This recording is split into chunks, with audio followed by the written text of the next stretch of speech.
कहते हैं कि एक सेहतमंद शरीर की नींव होती है एक अच्छा उचित आहार। चलिए इसी बात को आज थोड़ा और गहराई से समझते हैं और देखते हैं कि हमारे बड़े बुजुर्गों का जो ज्ञान था वो आज भी कितना काम का है। प्राचीन संस्कृत में ना एक बहुत ही गहरा सवाल पूछा गया था और उसे एक नहीं, दो नहीं, बल्कि 3 बार दोहराया गया। सवाल था कोरुख, मतलब कौन है जो निरोगी है, कौन है जो स्वस्थ है। ये सवाल आज भी हमें सेहत के असली मतलब पर सोचने को मजबूर कर देता है ना? और जानते हैं इसका जवाब क्या था? जवाब भी उतना ही कमाल का था। कहते हैं निरोगी वो है जो सही समय और सही जगह के हिसाब से खाना खाता है, मतलब जो पौष्टिक और सही मात्रा में खाए वही स्वस्थ है। सुनने में तो ये बहुत सीधी सादी बात लगती है, लेकिन इसमें एक बहुत बड़ी सच्चाई छिपी है।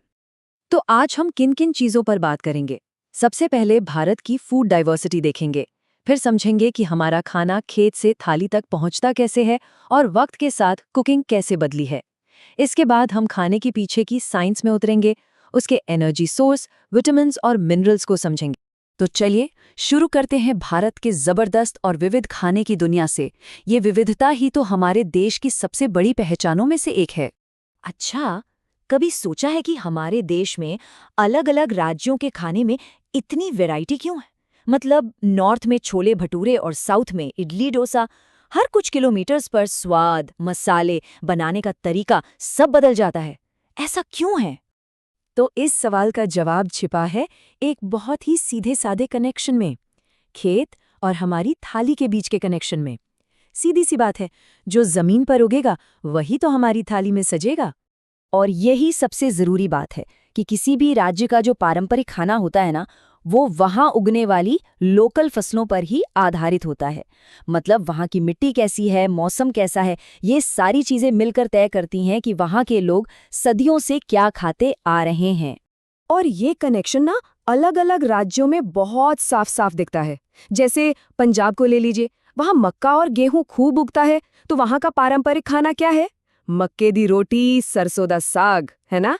वैसे ही कर्नाटक में चावल, रागी और नारियल की पैदावार ज्यादा है, तो वहाँ आपको इडली, डोसा और रागी मुड्डे जैसे पकवान मिलेंगे। और अगर हम नॉर्थ ईस्ट में मणिपुर जाएं, तो वहाँ चावल और बैम्बू यानी बांस की खेती होती है, और वही उनके लोकल खाने में भी झलकता है। लेकिन बात सिर्फ ये नहीं है कि क्या उगता है, बात ये भी है कि हम उसे पकाते कैसे हैं। और सच तो ये है कि हमारे खाना पकाने के तरीके वक्त के साथ बहुत बहुत ज़्यादा बदल गए हैं। हम परंपरा से मॉडर्न तरीकों की तरफ आ गए हैं।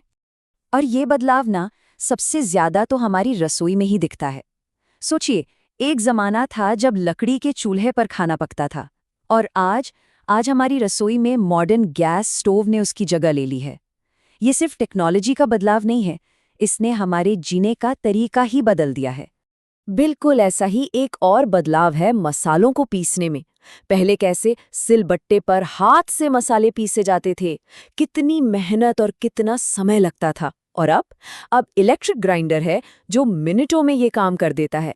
तो सवाल उठता है कि ये बदलाव आए क्यों? इसके पीछे असल में 3 बड़े कारण हैं।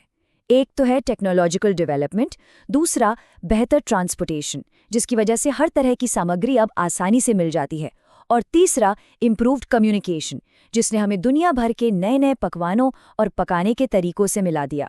चलिए अब थोड़ा खाने के पीछे की साइंस को समझते हैं। मतलब खाने में आखिर ऐसा होता क्या है जो हमारे शरीर को एनर्जी देता है, उसे बढ़ाता है, उसे बनाता है। खाने के इन्हीं ज़रूरी कंपोनेंट्स को हम पोषक तत्व या न्यूट्रिएंट्स कहते हैं। ये वो चीज़ें हैं जो हमें एनर्जी देती हैं, हमारे शरीर को बढ़ने में मदद करती हैं, बीमारियों से बचाती हैं और शरीर के सारे काम ठीक से चलते रहें ये भी पक्का करती हैं। मोटे तौर पर हमारे शरीर का मेन फ्यूल है कार्बोहाइड्रेट, प्रोटीन और फैट, और हमारे बॉडीगार्ड्स हैं विटामिन्स और मिनरल्स। तो चलिए इन तीनों को जरा समझते हैं। सबसे पहले कार्बोहाइड्रेट्स, ये हमारी एनर्जी का मेन सोर्स है, जो हमें गेहूं, चावल, आलू जैसी चीज़ों से मिलते हैं। फिर आते हैं फैट्स यानी वसा, ये एनर्जी का एक कॉन्सेंट्रेटेड सोर्स है, जैसे घी, तेल या फिर नट्स। और तीसरे हैं प्रोटीन, जिन्हें बॉडी बिल्डिंग फूड भी कहा जाता है, क्योंकि ये शरीर की ग्रोथ और रिपेयर के लिए बेहद ज़रूरी हैं। ये हमें दाल, दूध, अंडे जैसी चीज़ों से मिलते हैं। और पता है मजे की बात क्या है? हमारा जो पारंपरिक ज्ञान है ना, वो असल में बहुत गहरे विज्ञान पर आधारित है। एक छोटा सा उदाहरण देता हूँ। सर्दियों में घी और मेवों से बने लड्डू खाने की परंपरा क्यों है ये? क्योंकि घी और मेवे फैट्स के बहुत अच्छे सोर्स हैं और ये शरीर को वो जरूरी एनर्जी देते हैं जिससे वो गर्म रह सके। Simple science. अच्छा, अब बात करते हैं विटामिन्स और मिनरल्स की। इन्हें माइक्रोन्यूट्रिएंट्स भी कहते हैं।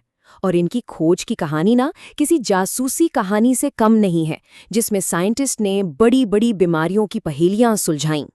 तो हमारी पहली कहानी का नाम है समुद्र का रहस्य। बहुत पहले की बात है, जब नाविक लंबी लंबी समुद्री यात्राओं पर जाते थे तो वो अक्सर एक बहुत ही अजीब बीमारी का शिकार हो जाते थे। फिर साइंटिस्ट्स ने एक चीज नोटिस की कि जो नाविक अपनी डाइट में नींबू और संतरे जैसे खट्टे फल खाते थे वो ठीक हो जाते थे। उनके मसूड़ों से खून बहना और सूजन सब ठीक हो जाता था। तो इससे ये नतीजा निकाला गया कि खट्टे फल स्कर्वी नाम की इस बीमारी को रोकते हैं। और कई सालों बाद जाके पता चला कि इन फलों में जो बचाने वाली चीज थी वो असल में विटामिन सी था। अब चलते हैं अपनी दूसरी कहानी की तरफ। ये कहानी हमें भारत के हिमालयी इलाकों में ले जाती है, जहां एक और हेल्थ प्रॉब्लम बहुत बड़े लेवल पे फैली हुई थी। वहां लोगों में ना गर्दन में सूजन की एक समस्या बहुत आम थी, जिसे घेंगा या गॉइटर कहते हैं। जब इसकी जांच हुई तो पता चला कि वजह थी वहां की मिट्टी, पानी और खाने में आयोडीन की कमी। और इसका हल बहुत ही सिंपल था। जो हम रोज नमक खाते हैं उसमें आयोडीन मिलाना। बस इस एक छोटे से कदम ने लाखों लोगों की जिंदगी बदल दी। तो इन सारी कहानियों और जानकारी से हम क्या सीखते हैं? चलिए अब इन सब बातों को एक साथ जोड़ते हैं और समझते हैं हमारी थाली के पीछे की साइंस को। देखिए, हमारी थाली में जो भी होता है ना, उसका एक खास मकसद होता है। जैसे विटामिन ए जो पपीता और गाजर जैसी चीज़ों में मिलता है, वो हमारी आंखों और स्किन के लिए बहुत अच्छा है। अगर इसकी कमी हो जाए तो नाइट ब्लाइंडनेस हो सकती है। वैसे ही मजबूत हड्डियों के लिए दूध से मिलने वाला कैल्शियम और धूप से मिलने वाला विटामिन डी चाहिए। और हमारे खून को हेल्दी रखने के लिए आयरन बहुत ज़रूरी है, जो हरी पत्तेदार सब्जियों से मिलता है। इसकी कमी से एनीमिया हो सकता है।